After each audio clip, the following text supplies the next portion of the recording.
Assalamualaikum warahmatullahi wabarakatuh. Jumpa kembali dengan Guru Bangsa Channel, channel yang ikut serta dalam mencerdaskan kehidupan bangsa. Bagi Anda yang belum subscribe, silahkan subscribe. Klik like and share agar manfaat dari konten ini dapat tersebar lebih luas. Biasakanlah nonton konten dari Guru Bangsa Channel secara tuntas agar tidak gagal paham. Selamat mengikuti. Saudara, yang sedang viral saat ini adalah pernyataan Prabowo yang disampaikan oleh orang lain terkait dengan penyesalan pernah dekat dengan kelompok intoleran. Kelompok intoleran ini tentu saja bisa diperdebatkan benar tidaknya intoleran. Tapi yang pasti bahwa kedua-duanya, Prabowo maupun kelompok ini, kelompok yang dimaksud, bagi saya sama-sama sudah tidak bisa dipercaya. Mengapa? Kelompok yang disebut intoleran ini seakan-akan kok tidak mengenal siapa Prabowo. Sehingga dengan mudahnya diajak untuk mendukung dengan berbagai kegiatan yang walau alam didanai siapa, tetapi karena waktu itu terkait dengan pencalonan Prabowo, itu tentu saja ada andil pembiayaan Prabowo, sehingga sampai ada istilah poros Jakarta Mekah. Nah, saya tidak sepakat dengan perilaku mereka, karena sebetulnya kalau kita momennya adalah momen 212, itu adalah momen umat, meskipun penyelenggaranya mereka. Karena saya banyak menemui orang bahwa kehadiran mereka bukan karena Habib Rizik, bukan karena apa yang disebut sebagai PA 212 kemudiannya, atau yang lainnya. Mereka terpanggil pure karena memang untuk membela Islam.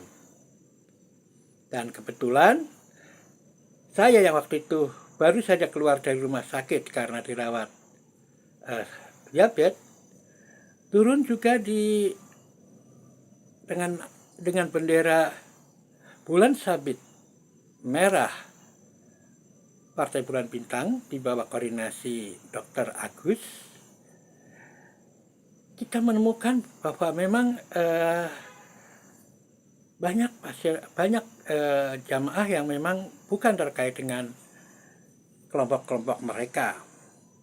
Nah, sayangnya hal itu kemudian dimanfaatkan dan oleh mereka, sehingga pada reuni pertama yang waktu itu seingat saya dengan pencanangan jamaah subuh di Monas, saya datang. Saya menemukan hal-hal yang sangat tidak menyenangkan, yakni terjadinya kampanye terselubung untuk Prabowo dengan membagikan buku.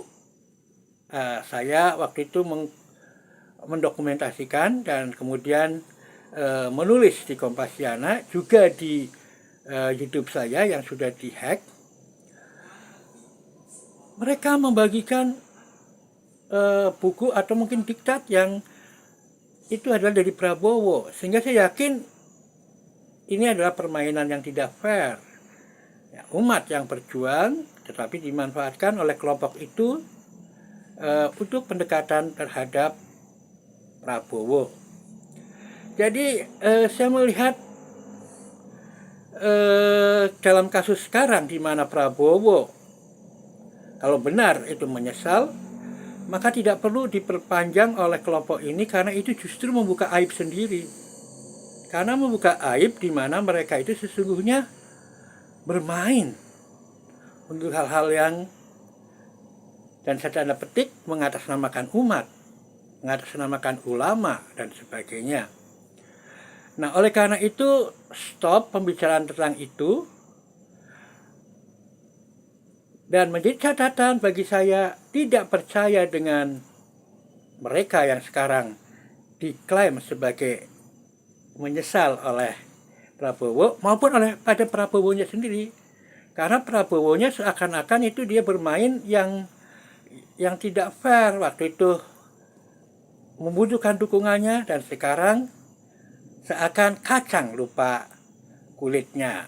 Nah, hal-hal itu yang harus diperhatikan oleh mereka. Jadi stop mereka untuk komplain-komplain terkait dengan ungkapan Prabowo itu, karena itu bisa membuka aib mereka sendiri, di mana mereka bermain di belakang umat dengan mengatasnamakan umat maupun ulama maupun persaudaraan alumni.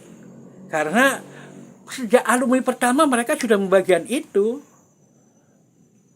Pembagian itu terang-terangan itu di Monas, dan kalau mereka tidak tahu, saya yakin tahu. Nah, oleh karena itu sekali lagi stop kontradiksi itu, kontroversial itu, atau berhadapan-hadapan tantang-tantangan antara mereka dengan Prabowo, dan umat kembalilah pada jati diri umat sendiri yang selalu menjaga persatuan umat Islam itu sendiri. Jangan lagi bisa dipermainkan oleh oknum-oknum tertentu yang saya anggap itu sudah saya sebut sebagai sekali lacut dalam ujian orang tak percaya, dan saya memang tidak percaya akhirnya karena gerakan-gerakan mereka seperti itu. Mohon maaf kalau saya terus terang bahwa saya tidak senang dengan cara-cara seperti itu. Tiba-tiba mengungkapkan ini hasil ijtima ulama, ini itu kan dilakukan. Dan itu kan dimanfaatkan oleh Prabowo, dan Prabowo menduduki tempat saat ini itu kan karena dia juga waktu itu suaranya persaingan dengan Jokowi. Kalau waktu itu tidak didukung sama sekali dan tidak bisa tampil seperti itu, ya sekarang tidak jadi Menhankam. Nah, itu yang harus diperhatikan juga oleh Prabowo. Apa yang Prabowo capai sekarang karena memang dukungan dari mereka. Jadi jangan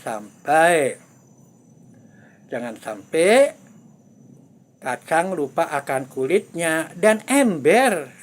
Kalau dia melakukan begitu, namanya ember. Dulu dibutuhkan, sekarang disikut.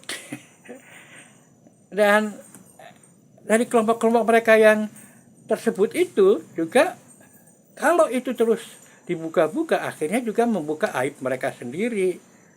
Ya. Orang-orang akan bisa menanyakan waktu itu dapat apa. Jadi itulah yang saya katakan, bahwa tak perlulah untuk terus memperpanjang itu, memperkeruh itu. Yang terpenting adalah yang pertama, kita menghadapi pemilu ini ada dua yang harus kita perjuangkan, Pileg dan Pilpres. Di Pileg kita berhadapan dengan kenyataan bahwa sejak lama, saya tulis sejak DPR dipimpin oleh Marzuki Ali dan Anies Mata, mereka studi ke etika ke Yunani dan sebagian nyebrang belajar, ya disinyalir belajar perkawinan sejenis. Nah, ini harus diperhatikan karena memang awal tahun ini Biden sudah menandatangani itu, sah mereka. Kalau sudah sah, ya mau tidak mau good boy-nya Amerika akan mengikuti. Apalagi good boy Amerika juga terkait dengan keluarga yang beginian. Nah, itu yang pertama. Yang kedua tentang pilpres. Pilpres ini jangan sampai menyita betul-betul terkait dengan pileknya itu. Nah, pilpres pun kita harus bisa memilah-milah yang terkait dengan ambisi untuk melegalitaskan itu sejak lama.